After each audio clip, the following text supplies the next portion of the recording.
of being humble, let me get to it. That motivation music, get control of your life, don't let nobody else do it. Cause we're not gonna have matching Ep.512s cruising. Feel like you winning on the...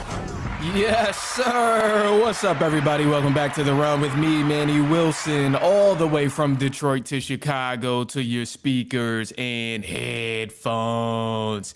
Now, I appreciate you tuning in to the first interactive sports podcast, a community that makes sure your voice is heard. So if you hear something you agree with, you disagree with, you like or you dislike, just hit us up on the voicemail line, 219-413-9405. And of course, we will play your take back on our next episode. And then speaking of episodes, shout out to SeatGeek for sponsoring this episode. Get $20 off your first ticket purchase when you use the promo code The Run Podcast. Now, this code can only be applied for first-time users on the mobile app or website. So I don't know about you, but it's a lot of concerts happening. Some games happening, playoff baseball for MLB, even though my Tigers got eliminated. Football season's going on. Use that code, go to one of these games. Speaking of the games that's happening this week, coming up in week 7 of the NFL primetime slot, we have the Atlanta Falcons playing the Buffalo Bills Monday in primetime. And honestly, bro, I'm still a little scared. Like, I know it was a big emotional win over the Buffalo Bills last week. It was great. We kind of shocked the world, shocked a lot of people, including myself, even though I was a little nervous about the Falcons winning and what team would show up. But ultimately, this was a big emotional win for the Falcons last week. So I'm hoping they don't come into San Francisco with an injured team that they have and underestimate them, because 49ers are also a top dog as well. Like, this is a team that was here. They were in the Super Bowl just 2 years ago, and they've been in the playoffs consistently over the past few years. So, with the 49ers, you can't really count them out. I know they missed it last year. I know they have a lot of injuries, but Shanahan, you can always bet that he's going to cook up something on the offensive end. He's been to the Super Bowl multiple times. This team was just there 2 seasons ago. They're always competitive. So it's just like, you can't really ride the momentum of, oh yeah, we beat the Bills into this game of week 7 against the 49ers, because if you give them a chance, they will continue. They will figure out a way to beat you. Now, they're 4-2, and a lot of their games were decided by less than 5 points. Actually, all of the 49ers games were decided by less than 5 points besides one, and they haven't really played a lot of top defenses. I think they played the Texans, who are ranked top defensively, but ultimately Texans struggle early on getting that offense rolling. So I don't want to discredit any sort of wins or losses that the 49ers have. But above all, I know it's probably going to be a dogfight if it's not a blowout. And I don't think we'll just go in there and blow the 49ers out, considering that they're solid offensively. I know 5 points or less in all of their games besides one is something I'm paying attention to. It tells me they can close out games. It's telling me that they're figuring out ways to win these ball games. So Falcons are 3-2. They had an ugly loss against the Panthers, an ugly loss. It wasn't really ugly, but the Buccaneers. So 2 division losses, which are rough, but ultimately they showed last week what they can be. I just hope we continue to be consistent, because the Falcons, without that consistency, are not going to be competitive at all this season. So some statistics here that I want to give heading into this Falcons 49ers matchup is Falcons are second in yards per game offensively. And the interesting thing about the Falcons being second in yards per game offensively is the fact that they played less games than everybody else so far. So that's extremely impressive. And they also have a lot of injuries going on right now on the offensive line and with the wide receivers. So very impressive for the Falcons. Defensively, they're pretty nice too. So first in defensive yards allowed, first in passing yards allowed, first in total yards allowed. On the defensive end, yes, they did play one less game than everybody, but I still think it says a lot that they can keep themselves in that top 5 conversation, yet alone first out of all the defenses in the NFL. So definitely want to give them some credit. 49ers have some statistics on their side as well. 49ers concern me because they're first in passing yards per game offensively. They're 6th in total yards per game offensively. And they also have a lot of injuries on that 49ers offense. And the latest sort of reports is saying Mac Jones is going to be the starting quarterback instead of Brock Purdy. So this does give me a little hope. No Fred Warner on defense for the 49ers. No Nick Bosa on defense for the 49ers. So there are some areas to be exposed on the 49ers. However, again, the last thing I want to do is underestimate the type of team that they'll come out and perform as, because Shanahan always finds a way to get the offense going. I have to give him respect. I hate how it ended with him in Atlanta of not actually finishing the Super Bowl, whatever.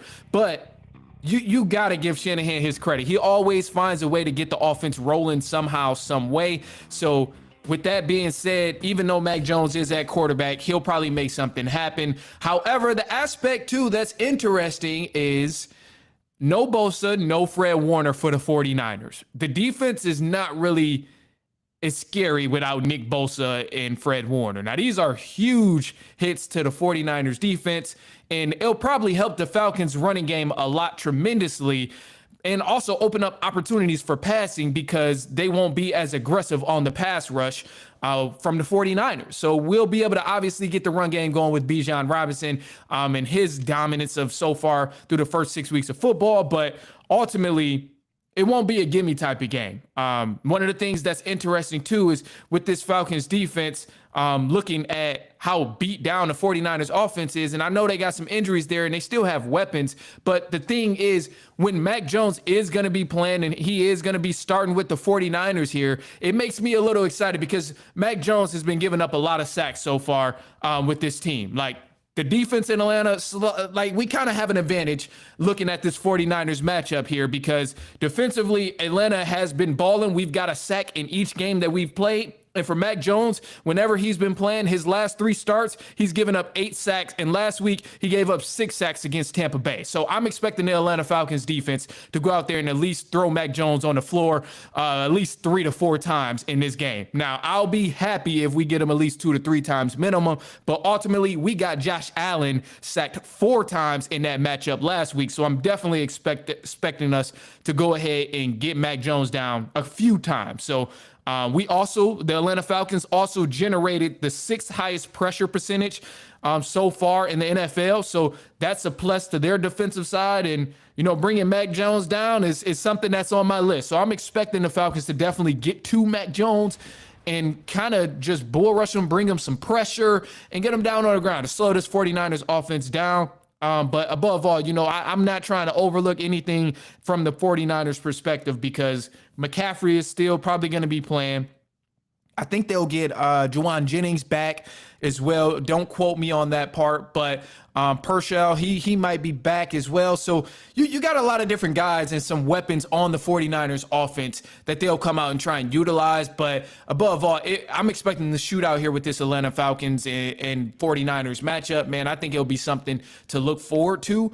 One of the things that stick out to me too, and I brought it up last week about the Falcons being genuine contenders. So I was saying, okay, we have to actually be consistent to be contenders. I think the Falcons have to be consistent to be contenders. There's no ifs, ands, or buts about that. The absolute large, probably the biggest win of the season, I think that's safe to say, was against the Bills. So we had the win against the Bills last week, and my biggest concern was how consistent can the Falcons be? Which team will the Falcons beat? And that's also my largest concern for this week coming up against the 49ers is how consistent can this team be? Yeah, we had a heck of a performance against the Bills last week. Offensive explosion, defense showed up big, 2 interceptions, 4 sacks. It was huge, but how consistent can this Atlanta Falcons team be? And that's ultimately what's going to decide if they go on to be true contenders in the regular season and down in the postseason maybe, but ultimately, they just got to be consistent. We started off a little rough, and they picked it up. We stepped up big. Some things looked a lot different after the bye week. So I'm hoping we get the same sort of consistency. And if we do, then I think this will be a fun game for Atlanta Falcons fans. I'll put it that way. If we can stay consistent, it'll be a fun game. But ultimately, I definitely got the Atlanta Falcons beating the 49ers in this matchup. I think a lot of statistics just side with the Atlanta Falcons defense and offense in this sense. The biggest concern I have with the 49ers in this matchup is really that they're first in passing yards per game offensively. However, but to combat that, the Falcons first in passing yards allowed defensively, first in defensive yards allowed defensively. So I'm pretty confident that the Falcons defense can step up, and they've also got a sack in every one of their games they've played this season, even when the team was looking very inconsistent. Last week, they're coming off a huge rally from the defensive line of getting Josh Allen down multiple times. So I think this will definitely be a good game, but I got the Atlanta Falcons coming out on top for sure. So excited about this matchup, man. And I can't wait to watch this in prime time. I definitely don't want to get embarrassed. The thing I am most concerned about, I will say, is yes, I'm picking the Falcons win, but I just really hope the Falcons don't come out in Falcon. That's just what I don't want to see. I don't want to see all the hype go to the Falcons. Oh, they're good. They're first in defensive yards allowed. They're first in passing yards allowed on defense. They're this in running. They have a great offense. Look at what they did last. I don't want all that hype to turn the Falcons into doing the Falcon. I just don't want that. That's my biggest concern. It's consistency. So I'm hoping they show up big. I'm hoping they show up consistent in similar ways that they did last week. I want it to look even better. Still don't know if we'll get Ray McCloud back or Darnell Mooney back or even Jake Matthews back since he went down in the Bills game. But when we get some guys coming back from these injuries, I definitely have a lot more faith in the Falcons. But oh man, just the consistency things is the main thing that just worry me with this Atlanta Falcons team. So I'm a little concerned, but we'll see. We'll see how it goes. I'm expecting a good game in prime time. Other than that, look, man, we got some more stuff we're going to jump into. Some news for the run, just kind of going to recap the scores. And then we'll break down some statisticals or some statistical things of, you know, who is top dogs in defense and who's top dogs in offense, because a lot of things right now, we don't really know who's good and who's not. So we're going to break this down a little bit and maybe we can get a little bit more answers, or maybe you can use it for fantasy betting, whatever you use it for, just have some knowledge on what teams is leading in what categories and all of these different things. So we'll break that down in just a sec. Don't go anywhere. We got some news for the run and it's halftime. Let's do it.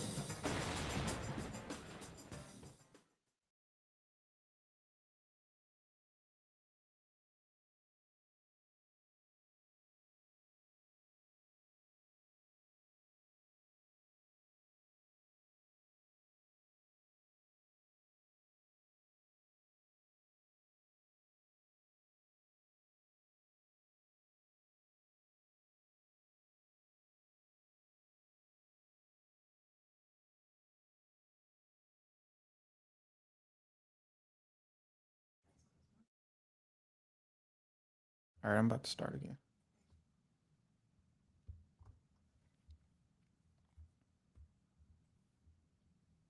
All right, man, welcome back to The Run with me, Manny Wilson. I appreciate you for tuning in. Of course, if you want to go ahead and leave your thoughts, hit us up on the voicemail line, 219-413-9405. And of course, we'll play it back on our next episode. Go check out the voicemails that was left on the last episode, actually. It was pretty cool. Had some Falcons fans call in prior to the big win of the Buffalo Bills. So it was cool to play that back after the Falcons ended up winning. So anyway, some games that we got happening in week 7 of the NFL. It's already week 7, which is crazy. It means we're almost at that midway point pretty soon.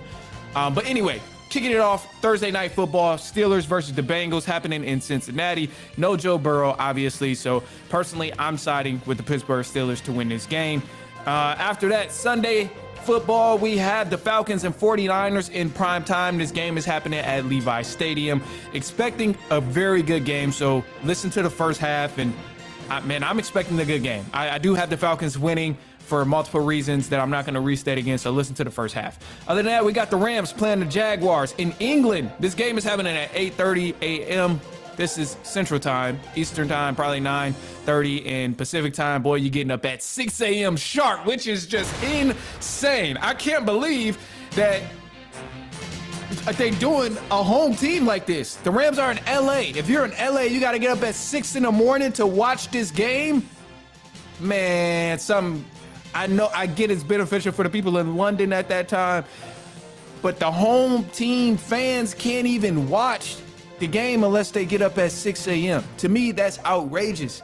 That is, I couldn't imagine. Like, for some people, Sunday is their only day off, and you still got to get up early and watch this team. It's crazy. So I probably won't be watching this Jaguars-Rams game. I would love to, but I'm just not getting up early to watch this game. So I'll probably catch second half or whatever.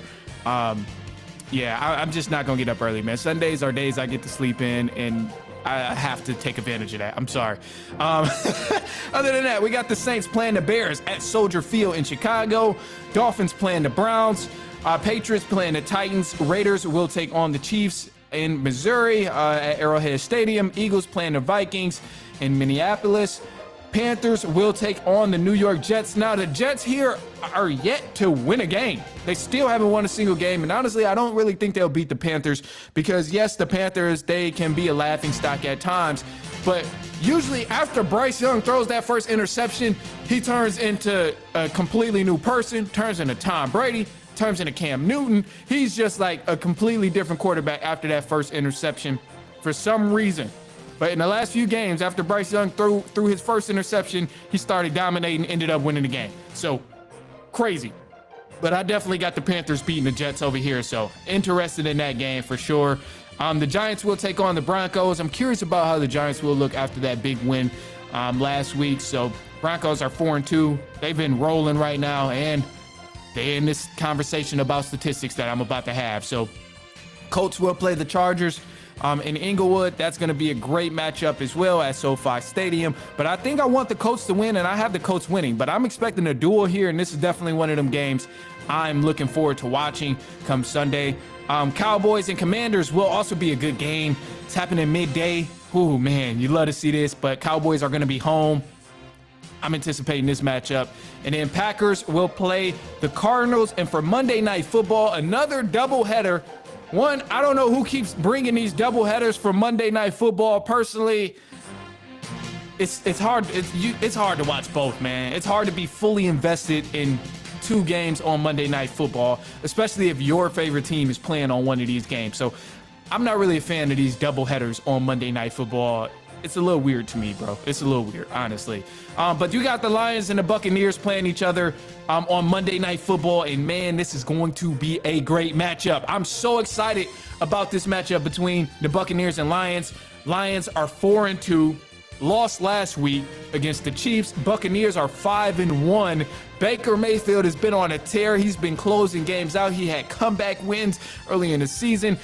Offensively, they're not really ranked as a high priority team. When you look at the top 5 teams in yards per game or top 5 in rushing yards or passing yards, they're not really there. Like, you can't find them, but yet they will find a way to beat you, and they've been getting wins. So I'm intrigued, and I'm just expecting the Buccaneers to be I'm expecting this game to be a shootout for sure between Lions and Buccaneers. Man, they saw each other in the playoffs a couple years back or a couple seasons back. So I'm curious. I'm expecting a good game here. And then Lions, obviously, you know, they just came off of the L against the Kansas City Chiefs, and that was just a crazy game in itself there. So, oh man, I'm expecting a good game. Lions are also pretty nice, but you can't really find. They're in points per game right now.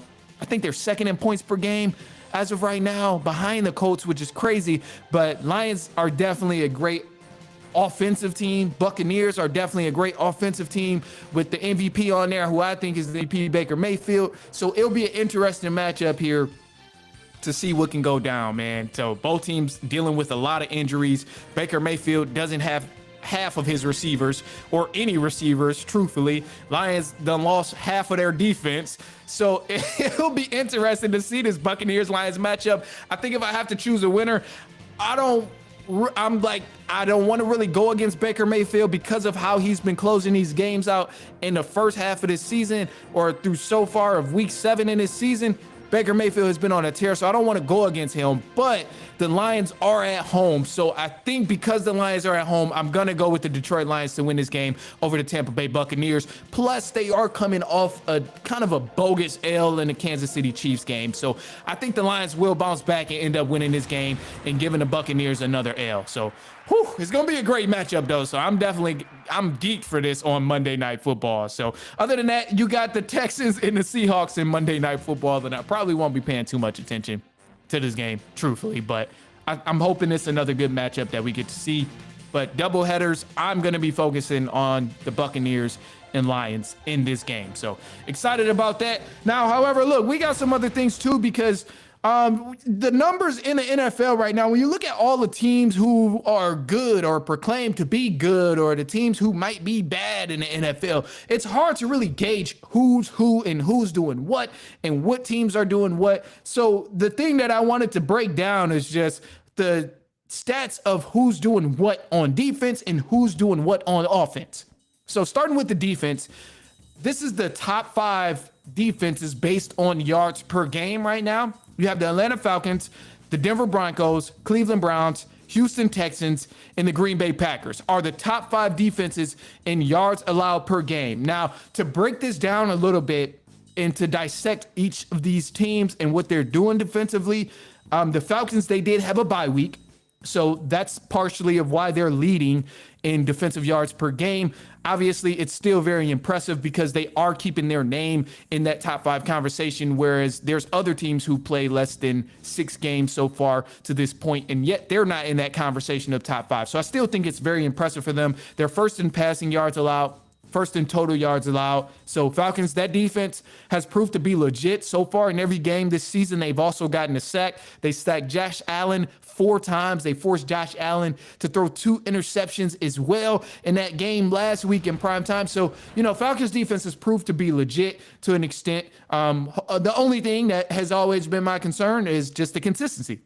How consistent are the Falcons going to be through the rest of the season, especially on both ends of the ball, and more particularly for this conversation on the defensive end. Now, number 2, we had the Denver Broncos. Broncos are second in yards per game allowed defensively. They're third in passing yards allowed per game. They're second in points per game allowed, and they're sixth in rushing yards allowed per game. Denver Broncos are an elite team defensively.